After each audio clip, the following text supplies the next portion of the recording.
আচ্ছা, প্রথম আলো আপনাকে আবারও যুক্ত করলাম। আপনার কি এখন কি ফ্রি হয়েছেন? জি, জি ভাই ফ্রি আছি। আচ্ছা বলেন তাহলে।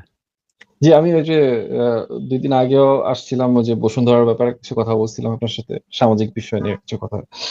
তো আজকে একটা জিনিস আপনার অভিমত জানতে চাই আরকি।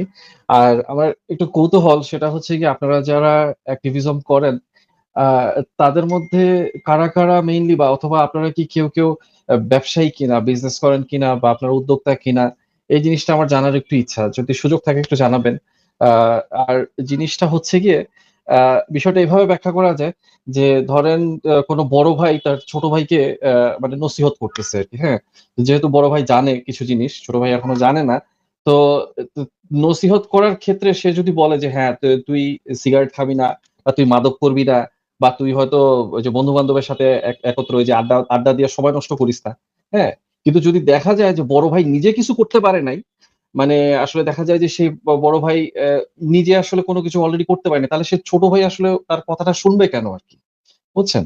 তো এই বিষয়টা আসলে আপনি কিভাবে দেখেন? বিষয়টা আমি এজন্যই বললাম যে, মানে আপনাদের থেকে, মানে আপনারা কেউ আরকি ফিন্যান্সিয়ালি কতটা স্ট্রং বা কতটা স্টেবল, এই এই জিনিসটা দেখে কি আসলে মানুষ আপনাদের বিষয়টা ইয়ে করবে না? মানে আ আ ভাই যাচাই করবে না? আমরা চাই যে আমাদের কথা যাচাই জি। করার যদি মানদণ্ড এটা হয় যে আমাদের ফিন্যান্সিয়াল স্টেবিলিটি কতটুকু, তাইলে এদেরকে আমরা চুনাহাগা বইলা সম্বোধন করব এবং আমাদের লাইভে আসলে আমি তো এদেরকে পাইলেই তো আমি ব্লক মেরে দিব এবং এরা যেন গুনাহ করে আমার লাইভ দেখতে কখনো না পারে সেটার জন্য যথাসাধ্য চেষ্টা করব। যাদের আ চিন্তা করার পদ্ধতি এটা হবে যে আসিফ মহিউদ্দিন কি ঘুমানোর আগে দাঁত ব্রাশ করে নাকি দাঁত ব্রাশ করে না? যদি দাঁত ব্রাশ করে তাহলে আসিফ মহিউদ্দিনের কথাটা যুক্তিসঙ্গত, আর যদি দাঁত ব্রাশ না করে তাহলে যুক্তিসঙ্গত না।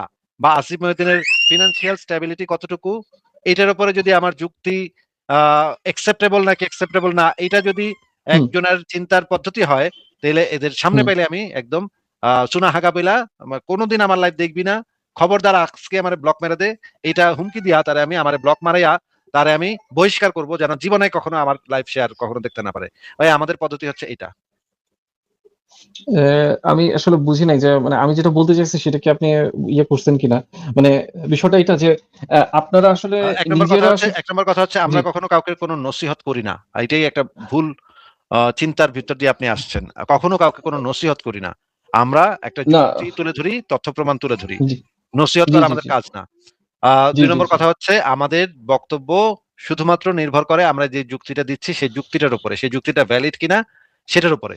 আসিফ হ্যাঁ, মহিউদ্দিন বা এখন ইকবাল তার ব্যক্তিগত জীবনে সে কতটুকু সফল, চাকরিতে কয়টা প্রমোশন পাইছে বা ব্যবসায় কয় টাকা ইনকাম করছে, এই বছর ব্যবসায় লাভ করছে নাকি ক্ষতি করছে, সেটার উপর যদি আমাদের যুক্তি কখনো নির্ভর করে তাহলে ভাই সেদিন লাইভ বন্ধ করে দিব। তো তাহলে একজন ধর্মীয় উগ্রপন্থায় যে বিশ্বাস করে, বা নিজের ধর্ম উগ্রপন্থা করতেছে, বা সমর্থন যোগাইতেছে, এই ধরনের একজন মানুষ তো আসলে প্রত্যক্ষ বা পরোক্ষভাবে যদি আ সে যদি ফিন্যান্সিয়ালি গেইন করতে পারে, তাহলে আপনার কথা সে শুনবে কেন? আপনি যতই ইয়ে করেন না কেন, যে যুক্তি প্রমাণ যতই করেন না কেন, তো তো সেক্ষেত্রে শুনবে কেন যদি সে শুনতে যদি না এইটা চায়? যদি যুক্তি দিয়ে যদি কেউ শুনতে না চায় তাহলে তো শুনবে না। তাহলে কি আমি কি তাকে মানে এটার কি কোনো বাধ্যবাধকতা আছে যে আমার কথা তার মানতেই হবে? না, কোনো বাধ্যবাধকতা তো নাই। যুক্তিটাকে আপনি গ্রহণ করছেন কি করছেন না সেটা তো আ নির্ভর করছে আপনার ইচ্ছার উপরে। আপনি যদি যুক্তিটাকে গ্রহণ না করে আপনি যদি সত্যের প্রতি দায়বদ্ধ না থাকেন, আপনার যদি মনে হয় যে আমি সত্য কোনটা এটা আমার বুঝার টাইম নেই, আমি যা করতেছি আমি এটাই করব, তাইলে তো আমার পক্ষে তো সম্ভব না আপনাকে আমার যুক্তিটা যে ভ্যালিড এবং না, আমার বিষয়টা যুক্তিটা যে হচ্ছে সঠিক এ সেটা যে আপনাকে জোর জবরদস্তির মাধ্যমে বোঝানো তো আমার কাজ না ভাই। একজন উগ্রপন্থায় যে বিশ্বাসী, সে সমাজের জন্য ক্ষতিকর। সে সমাজ হইলো সেটা আপনার জন্যও ক্ষতিকর, তাই না? আমি মনে করি যে আমরা আপনারা সেই যুক্তিটা জিনিসটাই উপস্থাপন বলতেছেন করতেছি। কিন্তু যে, কেউ যদি আমার কথা তাদেরকে শোনার ইয়ে পরেও যদি জি, মনে করে, আমার কথা শোনার আমি একটা যুক্তি দেখাইলাম, তারপরে যদি সে মনে করে, "ধুর নাস্তিকের বাচ্চা, তোর তো কল্লা ফালাই দিমু। পাইলে তোরে কল্লা ফালাই দিমু।" এই ক্ষেত্রে তো আমার কিছু করার নাই না, আর। সেটা নিয়ে কথা হচ্ছে না। বিষয়টা হচ্ছে গিয়ে, আপনি কি অবস্থায় আছেন সেই জিনিসের ব্যাপারে তার আগ্রহ জাগতেছে না। প্রথম আলো সেই ভাই, জিনিসের ব্যাপারে প্রথম আলো তার ভাই, ইয়ে প্রথম আলো ভাই, জি ভাই, আপনি ইকবাল একটু ভাই কেমন আছেন?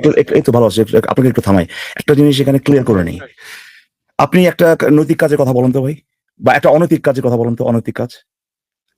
আ নৈতিক কাজ যেমন নৈতিক কাজ হতে পারে আপনার যে, অঞ্চলে থাকেন, যে এলাকায় থাকেন, সেটাকে পরিষ্কার রাখা, বা ঠিক আছে, রুটিনলি গুড পরিষ্কার গুড, করা, প্রতি মাসে একবার হ্যাঁ পরিষ্কার গুড। করা। এখন পৃথিবীর সমস্ত মানুষ, মানে পৃথিবীতে যে 8 বিলিয়ন আছে, সবাই যদি অপরিষ্কার রাখা শুরু করে দেয়, এটা যদি না মানে, হ্যাঁ, জি। তখন কি এই কাজটা অনৈতিক হয়ে যাবে কিনা? আহ, না, এটা আপনি যে স্কেলে বলতেছেন সেটা হবে না আর কি, সেটা অনৈতিক হবে না। হ্যাঁ, আবার একটা অনৈতিক কাজের কথা বলুন তো, ধরুন রেপ, অনৈতিক, ধর্ষণ। হ্যাঁ হতে পারে, রেপ হতে পারে। তো ধরেন পৃথিবীর সমস্ত 8 বিলিয়ন লোক সবাই যদি রেপ করা শুরু করে, তখন কি ধর্ষণটা নৈতিক হয়ে যাবে কিনা? না, এটা তো নৈতিক হওয়ার সম্ভাবনা নাই তো। তার মানে হচ্ছে, আমি যে কারণে এটা বলছি সেটা হচ্ছে, ভাই, কোনো একটা কাজ নৈতিক কি অনৈতিক সেটা আর হ্যাঁ সেটা নির্ণয় করা, আর সেই কাজটা মানুষে করবে কি করবে না, কেমনে তাদেরকে ভাই কনভিন্স করবেন, কেমনে বাধ্য করবেন, এইটা দুইটা আলাদা ডিসকাশন। বুঝতে পারছেন? হুম, আলাদা ডিসকাশন। এই আচ্ছা। দুইটার মধ্যে কোনো সম্পর্ক নাই ভাই। কেউ ভাই আপনারটা কেন লমু, এটা কিন্তু ভাই সেই কাজটা নৈতিক নাকি নৈতিক না, এটার এগেনস্ট একটা কাউন্টার আর্গুমেন্ট না। আপনারটা কেন লমু, এটা কাউন্টার আর্গুমেন্ট না ভাই। এটার সাথে আপনি ফিনান্সিয়ালি স্ট্রং হওয়ার মানে সম্পর্কটা আমি ঠিক বুঝতেছি না আর কি। আপনি ফিনান্সিয়ালি স্ট্রং হওয়ার ব্যাপারটা আমি বলতেছি আর কি, যাতে আপনাকে Actually strong আপনার হওয়ার প্রতি আরো ব্যাপার কি আছে ভাই? অ্যাট্রাক্টেড হয়। আমি বুঝলাম না, আপনার কিন্তু প্রতি আরো কিন্তু সেই কাজটা, ভাই আবার বলতেছি, যদি আপনি যে কাজের কথা বলতেন, যে কাজের মাধ্যমে হ্যাঁ সে ফাইন্যান্সিয়ালি স্ট্রং হচ্ছে বা হোয়াট এভার, আমি ওই পার্টটা শুনিনি আপনার, বাট পয়েন্ট তো এটাই যে কেউ একজন কোন নৈতিক কাজ করবে কি করবে না, কেন করবে এই, বা কিভাবে তাকে বাধ্য করবেন, কিভাবে তাকে কনভিন্স করবেন, এইটা পুরোপুরি ভাবে সেই কাজটা আদৌ নৈতিক নাকি অনৈতিক এটা থেকে ভিন্ন। এটা তো আপনি বুঝতে পারছেন তো নাকি? জি আচ্ছা জি ইকবাল জি ভাই, আমার জি একটা জি। প্রশ্ন আছে, আমার একটা ছোট প্রশ্ন আছে। হ্যাঁ। প্রথম আলো ভাই, আপনি যদি আজকে টুইটারে বা এক্সে ঢুকে দেখেন, ইলন মাস্ক একটা টুইট করছে একটা জিনিস, আপনি তো মানে জি নিশ্চিত যে যেহেতু ইলন মাস্ক করছে, সেহেতু কাজটা তো খুবই নৈতিক জি। একটা কাজ হবে এবং আমাদের সেটা ফলো করা উচিত নাকি? এটা তো ডিপেন্ড করে ভাই, এক একজনের কাছে এক এক রকম। আমার কাছে সেরকম মানে ওই ব্যক্তিকে এতটা নৈতিক মনে হয় না আর কি। ওমা ওমা, কেন? তার ফিনান্সিয়াল স্টেবিলিটি তো, বা সারা পৃথিবীতে সবচেয়ে ধনী ব্যক্তি সে, ও আচ্ছা তাহলে তার আচ্ছা আচ্ছা আচ্ছা কথা আচ্ছা আচ্ছা। কেন মানে আপনার কাছে মানে একসেপ্টেবল মনে হচ্ছে না কেন? মানে কি আশ্চর্য, আমি তো বুঝলাম না। তার এত পুরো এক্স কিনা বৈশা আছে, মানে মানে মানে টুইটার কিনা বৈশা আছে, এরপরেও আপনি বলতেছেন যে তার কথাটা আবারও ভেরিফাই করে দেখতে হবে আমাদের, যে তার কথাটা নৈতিক নাকি অনৈতিক। আমি বুঝলাম না কেন, একটু বুঝা বলেন তো। সে তার কথা শুনে তো যারা হচ্ছে ওই যে মানে জঙ্গি টঙ্গি আছে, তারা তো ভদ্র ভালো পথে চলে আসার কথা, যে এত ধনী একজন ব্যক্তি, এত অনেক ব্যবসায় তো অনেক লাভ করছে সে, অনেকগুলা ব্যবসাতে। তাহলে তার কথা শুনে তো সব জঙ্গিদের উচিত এখন ভালো হয়ে যাওয়া নাকি? না, উনি তো আসলে ওভাবে টার্গেট করে এই যে ইয়ে আপনি করেন কিন্তু না, মানে যুক্তি দিচ্ছেন, অ্যাক্টিভিজম ধরেন আপনি করেন। কিন্তু যুক্তি দিচ্ছেন কেন তার কথাতে, অবশ্যই। তার কথায়। ধরেন না, আমি তো ধরেন মানলাম। সে টুইট না, করছে, এটা উনি ঠিক কথা বলছে। সে টুইট করছে যে জঙ্গিরা তোমরা সবাই ভালো হয়ে যাও আজকে থেকে। এইটা দেখার পর তো সব জঙ্গিরা নিশ্চয়ই সারা পৃথিবীর জঙ্গিরা সব ভালো হয়ে যাবে এরপর দিন থেকে নাকি? না, এখানে এখানে তো যুক্তিতে পারা যাচ্ছে না। শুনুন, আমি তো বললাম আমি ডিফিট করতেছি। কিন্তু কথা হচ্ছে যে ওই মানে আপনারা যে অ্যাক্টিভিজম করেন, সেটা সেটা তো একটু দৃষ্টিভঙ্গি ভিন্ন হয়। সেখানে বিষয়টা তো এরকম হয় যে একজন উগ্রপন্থায় যে আছে সেই প্রশ্নটা করে আসলে যে, ভাই তুমি তো আল্লাহ খোদা বিশ্বাস করো না বা অন্য কিছু। এখন তুমি কি করো আসো? তুমি কি ইয়াটা করছো আরকি? কোন আপনার জিনিসটা জবাবটা কি তার হতে পারে তখন? কি প্রথম আলো, বানাইছো? আপনার জবাবটা হ্যাঁ? কি হতে পারে তখন? তার যুক্তি যদি এটা না, হয়, আমার জবাব তাহলে তার সেজন্য সাথে করতে হলে তার সাথে জি, তাকে তো আমার আমি দেখাইতে যাব না যে আমার ব্যাংকে ভাই, ও ভাই আমার ব্যাংকে এত টাকা আছে, ভাই আমার, তাইলে তো ভাই আমার যুক্তি তো ভ্যালিড দেখেন হবে। প্রথম আলো ভাই, না একজন আপনাকে মানুষ যদি, একজন জি। মানুষ, আপনি বলেন তো ভাই, যে একজন মানুষ যদি অন্ধবিশ্বাস না করে, আপনি কন্ট্রাস্টটা করেন একজন মুমিনের সাথে, সে অন্ধ বিশ্বাস করতেছে প্রমাণ ছাড়া, আল্লাহর অস্তিত্ব আছে, আল্লাহ সুপ্রিম, ইয়ারিয়া ওয়ার, এই লোক আরো বেশি লাইকলি যে সে একটা অযৌক্তিক কাজ শুধুমাত্র আল্লাহ বলছে বলে সে আরো করতে আগ্রহী। ধরেন কাফের কল্লা কাটা, জি। তারপর বাল্য বিবাহ, শিশু ধর্ষণ, তারপরে গনিমতের মাল এনে তাদেরকে ধর্ষণ, ওই লোক আরো বেশি লাইকলি। আর আপনি বলতেছেন যে লোক যুক্তি ব্যবহার করে দেখতেছে যে এই জিনিসগুলো মানার কোনো কারণ নাই, সে হঠাৎ করে বলবে, আরে আমার তো ভাই খারাপ কাজ করার পিছনে কোনো যুক্তি নাই ভাই, মানে খারাপ কাজ না করার পিছনে যুক্তি নাই, খারাপ কাজ করা শুরু করে দিবে। মানে আপনি আপনার জাস্ট একটু সিচুয়েশন বা সিনারিওটা একটু কল্পনা করেন। এই লোক তো ভাই যুক্তি মেনেই তো ভাই সে ধর্মটা ছাড়লো নাকি? জি, জি, জি। তো তার কার পক্ষে, মানে যৌক্তিক তার পক্ষে না, মানে কার জন্য যৌক্তিক ভাবে কাজ করাটা বেশি লাইকলি? সো মানে ধরেন চুরি না করার জন্য যদি যুক্তি থাকে, ধর্ষণ না করার জন্য যদি যুক্তি থাকে, যে লোকে যুক্তি মেনে বলতেছে যে আমি কোনো প্রমাণ পাচ্ছি না, তার, আপনি বলেন তো ভাই, তার ক্ষেত্রে এটা বেশি প্রযোজ্য হবে না যে সে যুক্তি মেনে ওই কাজগুলো করতেছে না যেগুলো অনৈতিক হবে? কোনটা বেশি, কোনটা লাইকলি ভাই? নাকি ওই যে আল্লাহরে বিশ্বাস করে যে ভাবতেছে যে কাপড়ের কল্লা কাটতে বলছে এইটা হলো নৈতিক? আপনি বলেন যে অ্যাকচুয়াল না এটা অনৈতিক এবং নৈতিক কাজ করার মানে লাইকলিহুডটা কার বেশি? না এটা অবশ্যই যিনি যে যুক্তি নিয়ে যিনি আসলে ধর্মটাকে ছেড়ে দিলেন বা ধর্মের ব্যাপারে সত্যটা জানলেন, মানে ওনার পক্ষেই হ্যাঁ, থ্যাংক ইউ। ওনার এই পক্ষেই জিনিসটা আসলে সিম্পল যে ভাই যুক্তি দিয়ে সে দেখলো, এটা হঠাৎ করে সে যুক্তি মুক্তি ছাইড়ে দিল সে। আর আমি আমি না ধর্ম চাইছি, এরপর এখন থেকে না আমি আর যুক্তি ব্যবহার করবো না। না সেটার কথা বলছি না। আমি ১ম এ একটা মানে উদাহরণ দিছি ছোট একটা। ছোট উদাহরণটা এরকম যে বড় ভাই মনে করেন ছোট ভাইকে আরকি নসিহত করতেছে, হ্যাঁ? যে হ্যাঁ, তুই মাদক খাইস না, তুই কখনো সিগারেট খাইস না, হ্যাঁ? তুই হ্যাঁ, তুই আড্ডা পানি কইরা নষ্ট করিস না। হ্যাঁ। ছোট ভাই এখন তো কোয়েশ্চেন করতে পারে বড় ভাইকে যে, "ভাই তুমি বড় হয়ে কি হইছো? তুমি আমারে নসিহত দিতে আসছো? তো তুমি বড় হয়ে আসলে কি হইছো?" এখন বিষয়টা হলো এটা, বড় ভাই যদি এখন যদি একটা ফিগার হয় যে সে একজন ডাক্তার, তো সেই ক্ষেত্রে কিন্তু তার কথাটা কিন্তু গুরুত্ব ভাই পাবে সেখানে আরকি, তো আপনি বুঝছেন? ট্রাস্ট এটা কিন্তু ব্যবহার যৌক্তিক করতেছেন, কথা। ট্রাস্ট এখানে না, সেখানে আপনি ট্রাস্ট, যুক্তি প্রমাণের আছে ভাই সেখানে আপনি অবশ্যই ট্রাস্ট ব্যবহার মাদক করতেছেন খাইলে সেটা খারাপ। ভাইরে। সময় সেখানে ইয়ে তো করলে সেটা আচ্ছা, এখানে যুক্তি ধরেন সেই আছে। বড় ভাই বললো যে তুই আজকে থেকে তুই ইয়ে করবি, তুই আজকে থেকে এই যারা কিনা যে মেয়েগুলা পর্দা ছাড়া বাইরে হয় ওদেরকে তুই ইফ টিজিং করবি, ওদেরকে তুই গালিগালাজ করবি। তখন সে বড় ভাই বললো, ডাক্তার বড় ভাই বললো। এখন আপনি বলেন কি বলবেন? হুম। দেখেন আপনি কিন্তু পিক এন্ড চুজ করতেছেন। আপনি যে কথাগুলো বলতেছেন বড় ভাই বলতেছে, এগুলো অলরেডি প্রমাণিত যে কাজগুলো হ্যাঁ নৈতিক কাজ। এখন আপনি ওই একই অথরিটি জি, জি, আপনি জি। ওই জায়গায় খাটান যে বড় ভাই বলতেছে তুই এই যে নারী মেয়েগুলা হ্যাঁ মাথায় পর্দা নাই, সব হ্যাঁ দেখায় বাইরে বাইরে হচ্ছে, তুই যদি এটা তো দেখিস। অবজেক্টিভলি খারাপ কাজ এটা। আরে বুঝলাম তো ভাই, এখন আপনি বড় ভাই অথরিটি কথাটা আনেন, আপনার অথরিটি কথাটা আনেন। এখন কি বলেন ভাই? এখন কি বলেন? সে বড় ভাই যদি ডাক্তার হয়, সে বড় ভাই যদি হয় কোটিপতি, তখন ছোট ভাইয়ের কি জি। করা উচিত বলেন? সেই বড় ভাই এটা কিন্তু আমার মনে বলতেছে হয় তুই ওদেরকে ঢিল মারবি, তুই ব্লেড নিয়ে যাবি, হ্যাঁ ওরা যখন দেখবো না পোস্ট মারবি তুই। এখন বলেন যে ছোট ভাই কি করবে? বড় ভাই কিন্তু ডাক্তার মাক্তার যেটা আপনি বলতেছেন আর কি, অনেক টাকা পয়সা আছে, বলেন এখন। তাইলে বাইনারির খেলাটা খেলতে হয়। সেটা হচ্ছে বাইনারি হলে গিয়ে একের সাথে মানে ২ টা যদি এক আবার হয় তাইলে বলতেছেন সেটা বাইনারি এক যায় না, হয়। বাইনারি খেলা কি? আপনি যে সেটাই উদাহরণ বলতেছি দিলেন, বিষয়টা যে ভাই আপনি তো ভাই একটা, জি। আপনি তো ভাই শুধুমাত্র ভালো কাজ যেগুলো অ্যাকচুয়ালি অবজেক্টিভলি ভালো, এই কাজগুলো ব্যবহার করে এমন একটা সিনারিও তৈরি করছেন যেখানে বুঝছি আপনার তো মনে হচ্ছে যে ভাই বুঝছি। ওই হালার তো ভাই ইয়ে করা উচিত, মানে মানা উচিত। আচ্ছা বুঝছি আরেকটা তো উদাহরণ দিই, বিষয়টা ভালো দিয়ে উদাহরণ দিতে পারবো। আপনি এখন প্রথমে উত্তরটা দেন। বড় ভাই করছে যে তুই গিয়া ওদের ঢিল মারবি নারীদেরকে, এখন সে কি করবে, কি করা উচিত তার? না বুঝছি। সে একজন মানে গ্লোরিফাইড ব্যক্তিত্ব, কিন্তু সে তার যে দিতেছে মানে অর্ডার গুলা দিচ্ছে বা নসিহত দিচ্ছে সেটা হচ্ছে অনৈতিক। তাই তো?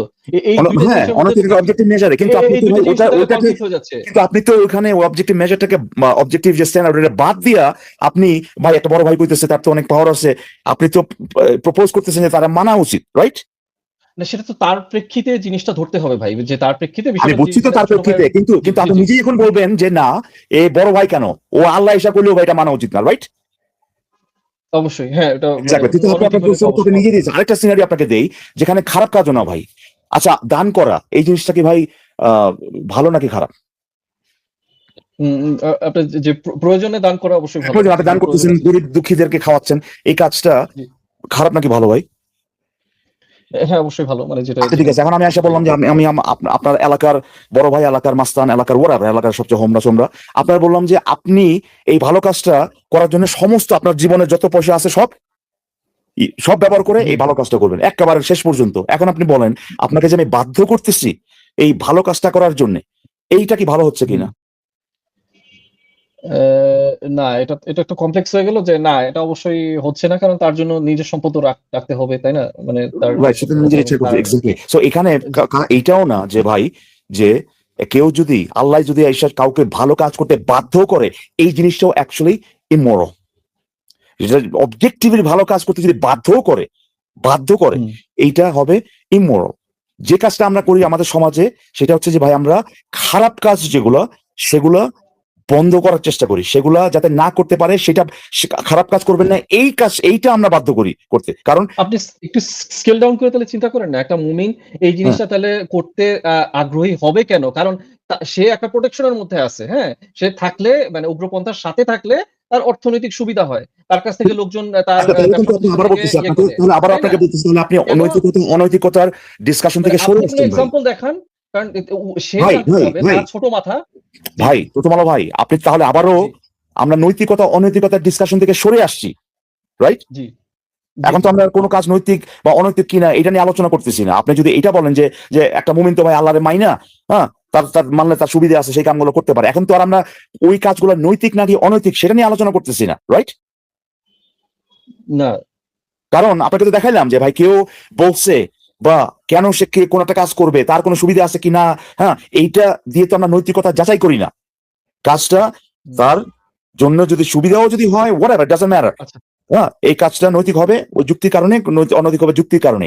কেন একটা মানুষ করবে এইটা, কেন তার ইনসেন্টিভ কি আবি যাবি, এগুলো ভাই এগুলো দিয়ে আমরা বিচার করি না যে কোনো কাজ নৈতিক কিনা। তো আপনি যদি ওই যে আলোচনায় যান তাহলে আমাকে মনে করাই দিচ্ছি, তাহলে আমরা সেই কাজগুলোর নৈতিকতা নিয়ে কথা বলতেছি না ভাই, ওই আলোচনা থেকে সরে আসছি, জাস্ট আপনাকে মনে করাই দিচ্ছি। এখন আমাকে বলেন যে বুঝতে আপনি পারছি। বলতেছেন যে মুমিনে মুমিনে হ্যাঁ তার কি লাভ একটু বলেন জি। আমাকে। মানে সে তো সে উগ্রপন্থার প্রোটেকশনের মাধ্যমে তার হ্যাঁ, দেখা যাচ্ছে ব্যবসা প্রতিষ্ঠানে তার লোকজন আসতেছে, তার ইয়ে হচ্ছে, হুট করে সে যদি সংশয়বাদী হয়ে ওঠে, হ্যাঁ, হ্যাঁ, হুট করে তাতে তার আচ্ছা, লাভটা ঠিক আছে, হ্যাঁ, কোথায়? এটা এবং এটা একটা সে এটা সেই একটা ক্ষেত্রে আনরিজনেবল কথা বলেন, হুট করে আছে, তারপরে বলেন সে সংশয়বাদী হলে তাহলে কি হলো তার, হ্যাঁ, বলেন। সংশয়বাদী হয়ে গেলে দেখা যাবে যে মানে তার আসলে যে ফিন্যান্সিয়াল ইয়েটা মানে চলার পথটা কিভাবে হতে পারে সেটা সে আরেকজনের কাছ থেকে হয়তো দেখে বুঝতে পারে যে হ্যাঁ, আরেকজন যে সংশয়বাদী বা যে একজন নাস্তিক তারা নিজেরা ব্যবসা করে বা তারা নিজেরা উদ্যোক্তা বা এন্টারপ্রেনারশিপ করতেছে। তারা নিজেরা ব্যবসা করে, আমি সব বলতেছি না সবাইকে, আপনারা অনেকজন অ্যাক্টিভিস্ট আছেন, হ্যাঁ? হয়তো ১ জন ২ জন বা কয়েকজন মিলে হয়তো করতেছেন। তাতে দেখা যাচ্ছে যে বেশ ইয়ে হইতেছে। সেটা আপনারা ইচ্ছামত মানে সুবিধা মতো জায়গায় আপনারা ফ্লেক্স করতেও পারেন আরকি, হ্যাঁ? তাতে আমি আসলে দেখা যেতে পারে আমি যে আসলে হ্যাঁ, আরে পয়েন্টটা বুঝতেছি না, আমি পয়েন্টটা বুঝতেছি না। আপনি কিসের পক্ষে কথা বলতেছেন এটা যদি আমাকে একটু বলতেন, যে আপনি আপনাকে আমি দেখাবো, মানে আপনি আমাকে বলতেছেন আপনাকে দেখাবো, এইটা হচ্ছে আমার পয়েন্ট। পয়েন্টটা যদি আগে বলতেন তারপর যদি আমাকে ব্যাখ্যাটা দিতেন যে এই কারণে আপনার পয়েন্টটা ঠিক, তাহলে পরে আমার বুঝতে সুবিধা হইতো। আমি আসলে বুঝতেই পারতেছি না আপনি কি বলতে চাচ্ছেন। আমি ১ম এ এটা বুঝছিলাম যে মানে আসলে আমি জানতে চাইছিলাম যে আপনারা যারা অ্যাক্টিভিজম করেন হ্যাঁ, তারা ব্যবসায় কে ব্যবসায়ী আছেন বা আমার একটু মানে আমার একটু কৌতূহল আরকি যে আপনারা কেউ ব্যবসায়ী আছেন কিনা বা কারা উদ্যোক্তা আছেন কিনা, না না, এন্টারপ্রেনারশিপ আছেন পয়েন্টটা কিনা পয়েন্টটা কি সেটা এবং বলেন, পয়েন্টটা কি? হ্যাঁ, সেটাই বলতেছিলাম। এই জিনিসটা আপনি মিস করে গেছেন আরকি। আচ্ছা আচ্ছা, এভাবে সরি। আপনারা নিজেরা কি আপনাদের ফিন্যান্সিয়াল স্টেবিলিটি এবং স্ট্রঙ্গার ভার্সনটা আপনারা গড়ে তুলতে পারছেন কিনা আরকি সেই জিনিসটা। অর্থাৎ আপনারা একটা মানে এমন একটা পয়েন্ট আপনি হইছেন কিনা যে এটা তো জিনিসটা দেখে এটার মাধ্যমে আপনি এই যে ধরেন পারে নাই, ধরেন আমরা সবাই ভাই না খাই থাকি, ধরেন সবাই এটাতে সবাই কি জি। এটাতে কি হ্যাঁ, প্রমাণ এই যে হল আসলে মানে এখানে এটা যদি হয়ও তাহলে তারপরেও যে কথাগুলো আসিফ ভাই বলতেছে, যে কথাগুলো আমাদের প্ল্যাটফর্ম গুলো থেকে বলা হচ্ছে, এইটার সত্যতার ব্যাপারে, এইটার যৌক্তিকতার ব্যাপারে আপনি কি বলতে পারেন? মানে কম যৌক্তিক হয়ে যায়, কারণ আমরা তো না খাই আসি না, ভাই। না, না 100% আমি জানি না যৌক্তিক আসলে এবং পয়েন্টটা প্রমাণিত। কি, না পয়েন্টটা কি, এই কে কার ফাইন্যান্সিয়াল, যে আপনি যে ফাইন্যান্সিয়াল যে ইয়েটার কথা বললেন, স্টেবিলিটির কথা বললেন, এইটা তো একটা আপেক্ষিক ব্যাপার। কারো কাছে হয়তো ইম্পর্টেন্ট, কারো কাছে ধরেন যেটা সে নিজেকে সিকিউর মনে করতেছে ফাইন্যান্সিয়ালি, সেটা হয়তো আরেকজনের কাছে মনে হতে পারে মানে না, এতটুকু এত কমে তো আমার হবে না, বুঝতে পারছেন? আমার ইকবাল ভাই এটার উত্তর আমি অলরেডি দিয়ে দিছি। সেটা হচ্ছে আমি বলে দিছি যে যদি কারো দৃষ্টিভঙ্গি এরকম হয় যে আসিফ মহিউদ্দিনের ফিনান্সিয়াল স্টেবিলিটি কতটুকু, এইটা যাই না আমি তার কথা যৌক্তিক নাকি অযৌক্তিক সেটা নির্ধারণ করতে যাব, হ্যাঁ, এইরকমের যদি কেউ হয় তাহলে এদেরকে পাইলে লগে লগে ব্লক মাইরা ব্লক লিস্টে ফালাইয়া যেন জীবনে আর কোনোদিন আমার লাইফ দেখতে না পারে এই ব্যবস্থা আমি করব। এইটা তো আমি বলে দিছি। এরপরে আবার কেন এই প্রসঙ্গটা আমি আসতেছে? বোঝার চেষ্টা করছি আসিফ ভাই যে ওনার আসলে পয়েন্টটা কি। মানে উনি হয়তো বা বলতে চাচ্ছেন ভাই আপনারা তো খুব একটা ভালো কাম মানে কি নিজেদের পার্সোনাল লাইফে খুব একটা বেশি মানে সুবিধা করতে পারতেছেন না, তাহলে এটা তো আপনাদের ভোটে কথা তো কোন দাঁড়াইতেছে শুনবো? না, ভোটে দাঁড়াবো নাকি? তাহলে আমার দরকার কি আমার? বলো আ ভাই, এটা কি আ বলতে চাচ্ছেন আপনি? না, না, আমি যেটা বলতে চাচ্ছি সেটা নিয়ে আবার মানে আবার অন্য মানে কিছু আপনি কি বলবেন এটা কিনা বলতে জানি না। চাচ্ছেন যে বিষয়টা আপনাদের যদি ফিনান্সিয়াল স্টেবিলিটি ভালো না হয় তাহলে জঙ্গিরা আপনার কথা শুনবো কেন? না শুনলে না নিশ্চিত শুনবো ভাই। এটাই। বেসিক্যালি আপনার কোয়েশ্চেনটা এটাই যে জঙ্গিরা আপনার কথা কেন শুনবো? আপনি হ্যাঁ, কি হ্যাঁ, অনেকটাই। জি। করছেন? জীবনে কি করছেন? হ্যাঁ, তাহলে আপনার জি, তো জি, ভাই জি, অনেকটাই। আল্লাহর রাস্তায় ভাই এদের এদের উড়ানোর দরকার নেই। যাদের আচ্ছা দৃষ্টিভঙ্গি ভাই, এরকম আপনি এদের তাহলে রাস্তায় শুরুতে না লাইভে সেটা আপনার ব্যাংকের আ আ স্টেটমেন্ট আমি তো আমি তো সে না ব্যাংক এজন্যই স্টেটমেন্ট তো আমি বলতে আমি কোয়েশ্চেনটা সেটা বলি নাই তো। করছিলাম আমি যে কিন্তু সুন্দর ইলন করে মাস্ক বলছি বিষয়টা। এখন যদি ইলন মাস্ক যদি টুইট করে যে জঙ্গিরা সবাই ভালো হয়ে যাও, তাতে তো সবার ভালো হয়ে যাওয়ার কোনো সম্ভাবনা আমি দেখি না। আমি বরঞ্চ দেখি আমরা যে যুক্তি তথ্য প্রমাণ উপস্থাপন করতেছি, আমাদের ব্যাংক স্টেটমেন্ট উপস্থাপন করা ব্যতিরেকেও আমরা যারা যুক্তি প্রমাণ উপস্থাপন করে কোনটা নৈতিক কোনটা অনৈতিক এটা বলতেছি, এতে ফলাফল বেটার হবে। ইলন মাস্ক তার ব্যাংক স্টেটমেন্ট দেখাইয়া যদি বলে জঙ্গিরা সবাই ভালো হয়ে যাও, তাতে সেরকম ইম্প্যাক্ট হবে না। আমি মনে করি আমার বক্তব্যে ইম্প্যাক্টটা বেশি হবে ইলন মাস্কের ব্যাংক স্টেটমেন্টের থেকে। আমি আমরা যুক্তি তথ্য প্রমাণের মাধ্যমে যেটা দেখাবো সেটার ইম্প্যাক্টটা বেশি হবে বলে আমি মনে করি। ইকবাল ভাই আপনার কাছে কি মনে হয় যে হ্যাঁ, ইলন আমার কাছে মাস্কের এটাই ব্যাংক মনে হয়। স্টেটমেন্ট? আপনি দেখেন অ্যাকচুয়ালি ইলন মাস্কের কথা যেটা আনলেন, ইলন মাস্কের আপনার এই যে ওর যে রিইউজেবল যে আপনার রকেট, সেখানে কেউ একজন ভিজিটর আর কি, হ্যাঁ, ইলন মাস্ক ছিলেন ওখানে, আমার যতদূর মনে আসছে আর কি, যে এরকম একটা কনভারসেশন ছিল। ওই লোককে সেটা কেউ জানে না, জাস্ট কে মানে কি, মানে কোনো নাম মেনশন করার মতো কেউ না আর কি। সে ওকে একটা আইডিয়া দিছিল, হ্যাঁ, ইয়েটা ইন্টারভিউটা ছিল, অনেক লোকে ওখানে মানে ইয়ে করতে ভিজিটর হিসেবে যায় আর কি। আইডিয়া দেওয়ার পরে ইলন মাস্ক তখন চিন্তা করে বলছিল যে সে কিন্তু বলা যায় বেটা, তোর কত টাকা আছে, আমার কত টাকা আছে, হ্যাঁ। সে ওই আইডিয়াটা, ওই রকেট বুস্টার নিয়ে কি একটা আইডিয়া যেন দিয়েছিল, আমার ঠিক এক্স্যাক্টলি মনে নাই জিনিসটা, বাট এক্সচেঞ্জটা মনে আছে হয়েছিল। সে তখন বলছিল যে আচ্ছা আমরা এটা চিন্তা করে দেখা যায়। ওমা পরবর্তীতে সেটা ইমপ্লিমেন্ট করছে। সো ওই তার কথা মতো হইলে ভাই, মানে ইলন মাস্কের তো পয়সা আছে বেশি, হে হের কথাটাই বেশি গ্রহণযোগ্য হবে এরকম হইতো। তারপরেও আসিফ ভাই আপনি যেটা বলছেন, হ্যাঁ, যুক্তি এটাই প্রিভেল করবে, কিন্তু এই যে প্রথম আলো ভাইয়ের মতো যারা চিন্তা ভাবনা করেন তাদের জন্য কি আপনি কিছু করতে চান না? তাদের জন্য তারাও আপনার কথাবার্তা শুনুক, এটা কি আপনি চান না? তো এটা যদি চান তাহলে তো আপনার ওই যে গানের, ওই যে প্রথমে একটা গান দেন না, ওই গানের মধ্যে আপনি কয়েকটা জিনিস ঢুকাই দেন, আপনার চাকরি বাকরি, আপনার, হ্যাঁ, আমার ব্যাংকে কত টাকা এগুলো আছে। কয়েকটা লাইন ঢুকাই দিতে পারেন ওই উদাহরণের ভিতরে। ওকে, ভেবে দেখি, ঠিক আছে, তাহলে ঠিক একটা আছে? নতুন গান শোনাবো। র‍্যাপ সং এর মতো, হিপ হপ সং এর মতো ইয়া করবে, মানে হ্যাঁ, এটা কিন্তু একটা ইউনিক একটা মানে জিনিস শুনলাম। এটা কিন্তু আমরা আগে কখনো শুনি নাই, ঠিক না? ওই হালার পুত্তর কত টাকা আছে, আমার ব্যাংকে এত টাকা আছে, হ্যাঁ, টাকা দে, টাকা দে, টাকা দে, কি যেন একটা গান আছে না, এরকম একটা করা যেতে পারে। ঠিক আছে, আপনার পরামর্শটা আমরা শুনলাম, ঠিক আছে। প্রথম আলো ভাই আর কি কিছু বলবেন আপনি, নাকি আজকে কথা শেষ করা যায় নাকি? না, এইটাই ভাই, এই কথাই আর কি, মেইনলি আর কি। আচ্ছা মানে প্রথম আপনি আসলে চলে যাওয়ার আগে আপনাকে জিজ্ঞেস করি তাহলে একটা প্রশ্ন।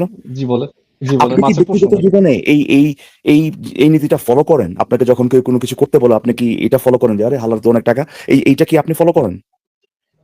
আহ, আমি মিথ্যা কথা বলবো না, হ্যাঁ আমি ফলো করি অবশ্যই। আচ্ছা আচ্ছা, কারণ জি, ওকে ভাই, ঠিক আছে।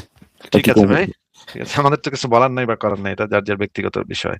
হ্যাঁ, ঠিক আছে প্রথম আলো ভাই, আপনাকে তাহলে আজকে বিদায় দিই, ভালো থাকেন। আসিফ ভাই, তাহলে হ্যাঁ, আপনি ফারাজ ভাই কোথায় আজকে? ফারাজ ভাই তো কোনো খোঁজ খবর পাচ্ছি না, তো আমি তো লাইভ শেষ করে দিব একটু পরেই। আচ্ছা, তা আমার বের হয়ে যেতে হচ্ছে আসিফ ভাই, আনফরচুনেটলি, হ্যাঁ।